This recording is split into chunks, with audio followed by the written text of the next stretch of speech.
Les amis, bienvenue, j'espère que vous allez bien, j'espère que vous êtes en forme. Très heureux de vous retrouver pour une nouvelle vidéo, une vidéo qui n'était pas forcément prévue, mais ça me tenait à cœur de vous parler du sujet du jour, puisque aujourd'hui on va parler de la MCL 39. La MCL 39 dont tout le monde parle cette saison dans le paddock, c'est logique, c'est la meilleure monoplace. On l'a pointé du doigt à de nombreuses reprises dues à certaines innovations, comme par exemple le mini DRS de la saison dernière. Les ailerons flexibles qui font toujours et encore débat dans le monde de la Formule 1. D'ailleurs, il y a une nouvelle directive qui devrait sortir dès le Grand Prix d'Espagne pour limiter la flexibilité des ailerons, pour encore une fois limiter les écuries qui ont le plus utilisé ce genre de concept tel que McLaren ou même Mercedes. Mais aujourd'hui, on va parler d'un autre sujet, on va parler notamment des freins de cette McLaren, puisque oui, l'innovation, enfin du moins la plus grosse innovation qu'a pu rapporter McLaren, se situe peut-être dans les freins de cette MCL 39, et je vais tout de suite vous en parler, puisque les freins, on commence de plus en plus à en parler.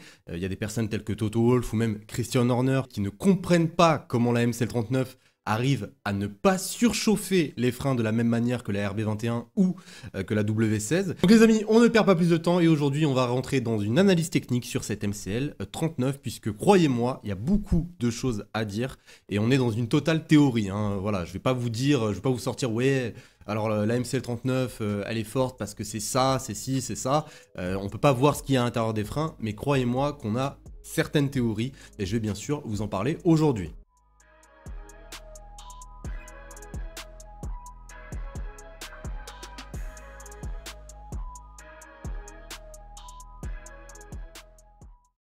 Donc tout d'abord, avant que je vous parle de la théorie, on va tout de même se remettre dans le contexte. Pour ceux qui n'ont pas compris l'importance des freins arrière de cette McLaren, ce qui a fait polémique lors des dernières semaines, c'est que cette McLaren, et on a bien pu le constater, en course, elle ne baisse pas de rythme. Elle garde toujours une très bonne dégradation, une très bonne température. Elle arrive toujours à se hisser dans la bonne fenêtre de température optimale. Et après 20-30 tours sur le même train de pneus, c'est là où on peut ressentir une certaine différence. Et à Miami, on a bien pu le constater, les McLaren étaient bien au-dessus du lot. Sur un début de course, là, c'est à peu près similaire. Et ça, on a pu le voir lors de la course sprint. En course sprint, il n'y a pas énormément de tours, donc les écuries se rapprochent énormément, la dégradation est un petit peu moins présente. Et sur une course avec 50 tours à parcourir, c'est là où on voit le gros avantage de cette McLaren sur les longs relais, et c'est là où on peut constater qu'elle dégrade beaucoup moins ses pneus, puisque qui dit des freins qui surchauffent moins, dit bien sûr moins de dégradation. C'est très compliqué de trouver le bon équilibre en termes de température. Si c'est trop froid, tu vas pas avoir de grip, donc pas d'adhérence. Si c'est trop chaud, les pneus vont glisser et vont s'user encore plus vite. Et d'ailleurs, le fait que la monoplace glisse va te donner encore plus de chaleur sur tes pneumatiques, donc ça va devenir encore une fois un autre problème.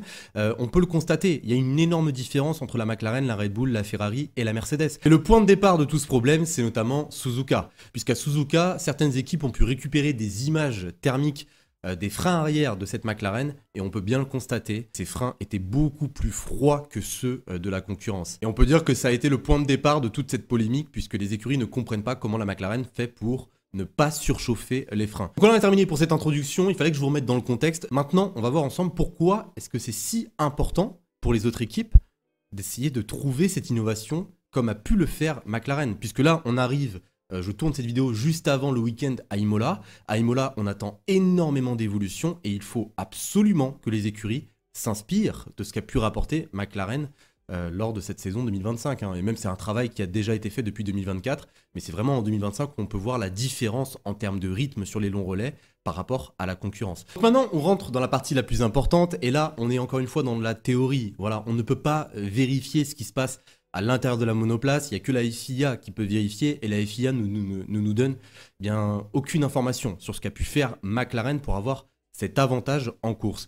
Donc la première piste qu'on a trouvée, et c'est logiquement la plus évidente, c'est par rapport à la suspension, puisque oui, en 2025, McLaren a introduit une nouvelle suspension qui est beaucoup plus portée vers de l'anti-plongée, donc de l'anti-dive. C'est une suspension qui va faire en sorte que la voiture ne pique pas trop du nez lors du freinage, mais ce genre de suspension va permettre également de mieux transférer la charge et donc logiquement d'avoir un petit peu plus d'adhérence, une meilleure régularité dans la traction et surtout moins de stress au niveau des pneumatiques, donc moins de surchauffe logiquement. Autre hypothèse, au niveau de l'architecture du tambour de frein, on a pu le constater même la saison dernière, la McLaren, et ça c'était à partir du Grand Prix de Hongrie, elle avait un petit trou voilà, qu'on pouvait apercevoir sur le tambour, donc ce petit trou pourrait faire en sorte de au mieux évacuer la chaleur. Il y a également une hypothèse concernant eh bien, le conduit de frein en lui-même, hein, avec une géométrie, on va dire, très très spécifique. McLaren aurait mis en place des conduits à flux multicanaux,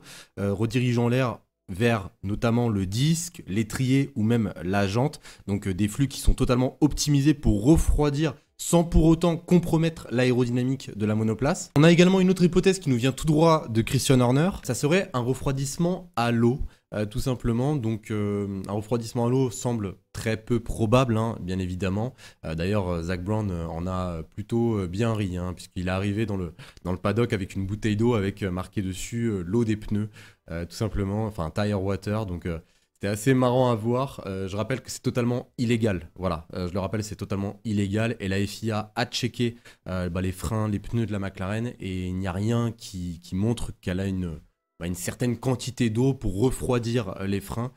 C'est totalement illégal, donc ce n'est pas possible encore une fois. Et on en arrive à la dernière hypothèse, et c'est probablement, j'ai pas envie de dire la plus probable, mais si c'est ça, c'est tout bonnement exceptionnel. Vraiment. C'est du même niveau que le DAS qu'avait introduit Mercedes pour chauffer les pneus à l'époque. Le vrai secret de la McLaren viendrait des matériaux à changement de phase qu'on appelle également PCM. Donc un PCM, c'est un matériau qui va tout simplement absorber et libérer de la chaleur pour pouvoir garder une température optimale, pour pouvoir garder la même température. C'est un matériau qui va changer d'état de solide à liquide quand il le faudra. Il sera solide quand la voiture sera à l'arrêt et il sera liquide quand la voiture sera un petit peu plus chaude. Ce matériau va fondre, il va absorber la chaleur des freins et il va du coup protéger le pneu d'une surchauffe. Et c'est pour cela que McLaren serait en avance, et ça serait dû également à cette innovation que McLaren serait en avance par rapport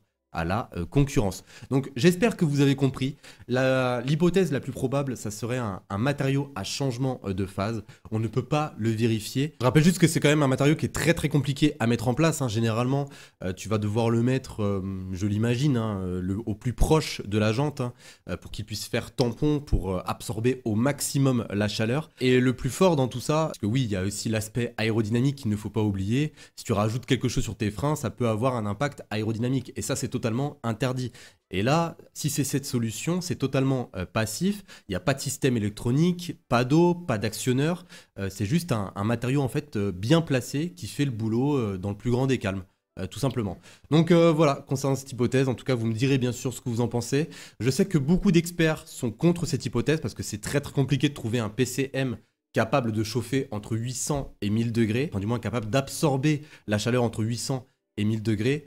Mais honnêtement, ça ne me surprendrait pas du tout. Vraiment, ça ne me surprendrait pas du tout. McLaren travaille dessus depuis plusieurs mois déjà. Et là où on en parlait depuis quelques semaines, et c'est là où, enfin, franchement, pour être honnête avec vous, c'est là où j'ai vraiment voulu vous en parler parce que j'aime pas trop vous parler d'hypothèses. Mais il y a une personne qui s'est exprimée. Et cette personne-là, eh bien, il travaillait chez Audi, il travaillait chez Force India Racing Point, et il a également travaillé chez McLaren. C'est Martin Buchan. Et Martin Buchan nous a littéralement confirmé que quand il était chez McLaren, il avait bel et bien travaillé sur des matériaux de changement de phase. Donc voilà les amis, concernant McLaren, en tout cas, bien évidemment, vous me direz ce que vous en pensez. Est-ce que selon vous, c'est cette hypothèse ou est-ce que selon vous, eh bien, c'est autre chose qui permet à la McLaren de maintenir à chaque fois la bonne température sur ses pneus? Ça va être très très compliqué pour les autres écuries de pouvoir matcher McLaren en si peu de temps, hein. Là, je pense que McLaren, ça leur a fallu des mois de préparation pour atteindre ce niveau-là de refroidissement. En tout cas, on verra ce qui se passera pour les autres équipes, mais rien n'est joué. Voilà, rien n'est joué. Les équipes peuvent, pourquoi pas, trouver des solutions. Je pense notamment à Mercedes qui va rapporter un énorme package la semaine prochaine à Imola. Je pense à Ferrari. Je pense également à Red Bull, Red Bull qui scrute de plus en plus la MCL 39 et qui s'inspire de plus en plus surtout de la MCL 39. En tout cas les amis, j'espère vraiment que cette vidéo vous aura plu. Si c'est le cas, n'oubliez pas voilà, de laisser votre plus gros like, un petit abonnement. Je rappelle tout de même, encore une fois, que là je vous parle avec mes connaissances, que je sais. Je suis très très loin d'être un ingénieur, hein. Donc voilà, si vous avez d'autres hypothèses, n'hésitez pas, lâchez-vous dans les commentaires. Je sais qu'il y en a certains qui travaillent dans ce genre de domaine un petit peu plus technique. Donc n'hésitez pas, j'attends vos avis avec une très très grande impatience et même j'adore bien sûr vous répondre, débattre avec vous, qu'on soit d'accord ou pas d'accord. C'est toujours un réel plaisir d'avoir ces échanges avec vous dans les commentaires. Sur ce, les amis, je vous souhaite une excellente journée, une excellente soirée. On se retrouve demain, normalement, pour la preview. Oui, demain, ça c'est sûr et certain. Pour la preview du Grand Prix d'Imola 2025. On va parler d'évolution, on va parler de plein de choses. Donc prenez soin de vous et je vous dis à demain. Salut tout le monde.